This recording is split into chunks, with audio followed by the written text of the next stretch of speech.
Hello YouTube, Blue Past You here again with a review of two very nice firearms. Here I have the Masterpiece Arms DS9 Hybrid. This is the black and blue version. And then I have the Staccato XC.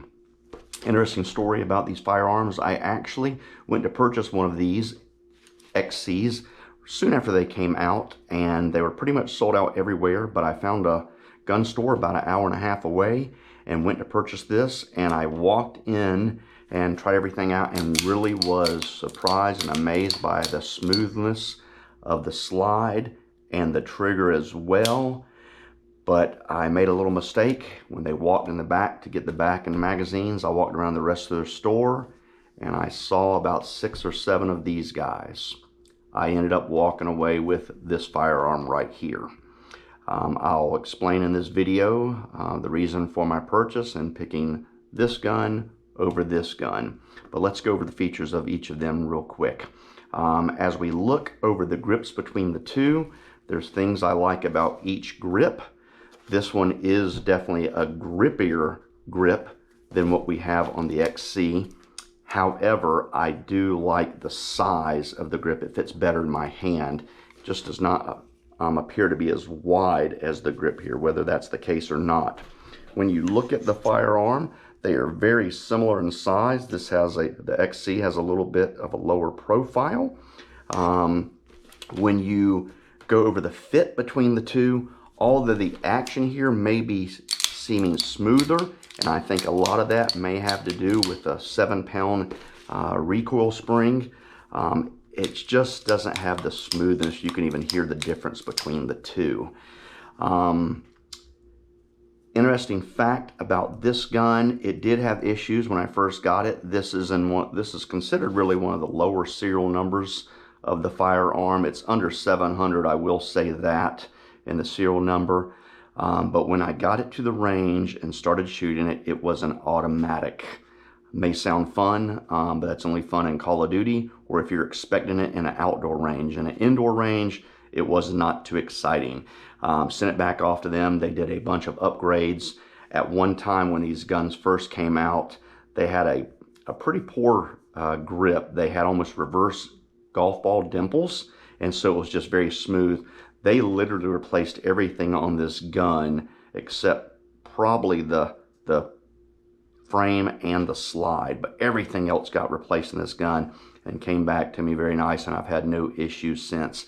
I have put on a double tap extended safety as well as an extended mag release to make it a little bit more competition ready for me. The one thing I have to say about the XC is it is a very flat shooting gun. Interesting fact about this gun, this is actually the first one I shot. This was owned by a local gun company, and I rented this gun just to try it out.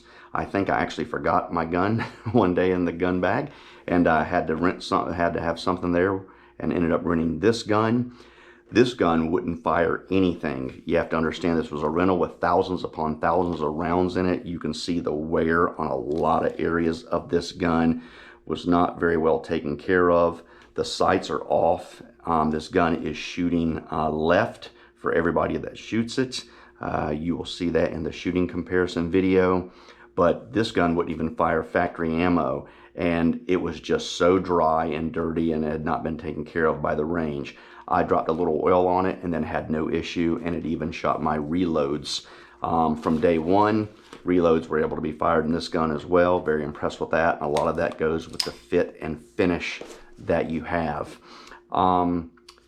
After watching some very famous YouTubers do reviews on this gun, they called this gun the fastest and flattest shooting production gun that there is. I would probably have to agree with that. I'm still amazed.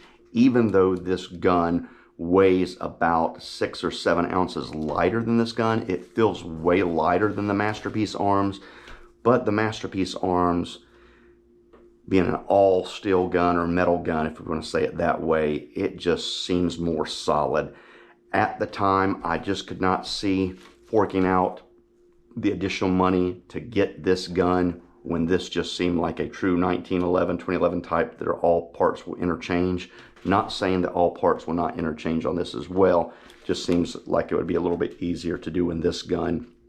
At the time of this video, I think these are listed on Masterpiece Arms website for around $3,200. These are still around $4,300. So you see the good difference in price. If I had to choose between the two, to be honest with you, I probably still would go with the Masterpiece, even though this is such a flat shooting gun. Pretty amazed at how flat it does shoot, considering the lightness to the Masterpiece Arms.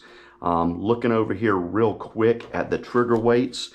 Another thing about this Staccato XC is everything about it just seems lighter and smoother, even though this feels like it's on ball bearings. The trigger feels lighter. I don't know if there's much difference in the weight between the triggers, but this one definitely feels lighter. I don't know if that makes sense, but let's do a couple of pulls on it. 1 pound, 6 ounces. I'm sure this is not your average XC, with it being a rental gun. At one time, my friend ended up buying this when the gun range stopped carrying Staccatos. So probably coming a little bit lighter than it normally would. There's 1 pound, 8 ounces. Third pull here.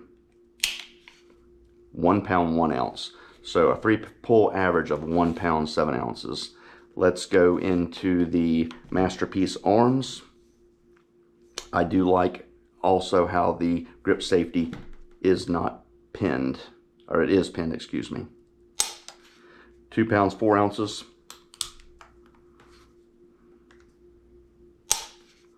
1 pound, 10 ounces. 1 pound, 8 ounces. I would think it normally came in just under 2 pounds. This trigger, when I sent it back to Masterpiece Arms, it actually came back a little heavier than I sent it off to them. I had asked them before to make it a little bit lighter, and they had, but when I had it sent back out for the upgrades, it came back up just a little heavier. I'm going to do a shooting video. I did not shoot well with the guns when it went up to 10 yards. That's all on me. Outside of this gun, the XC constantly shooting left, not low left like some people normally do, but it was probably high left or even middle left. This gun has been very good to me in competitions, and I've enjoyed it so much that I bought a second one. I may review that at another time, but the second one has an optic on it. Feel free to ask any questions. You really would help me by liking and subscribing. But when it comes down between the two firearms, I just don't think the XC is worth the extra money over the Masterpiece Arms. Very close in the flatness, although the XC may shoot a little flatter as mentioned before. This just appears to be a more solid choice. Have a good day.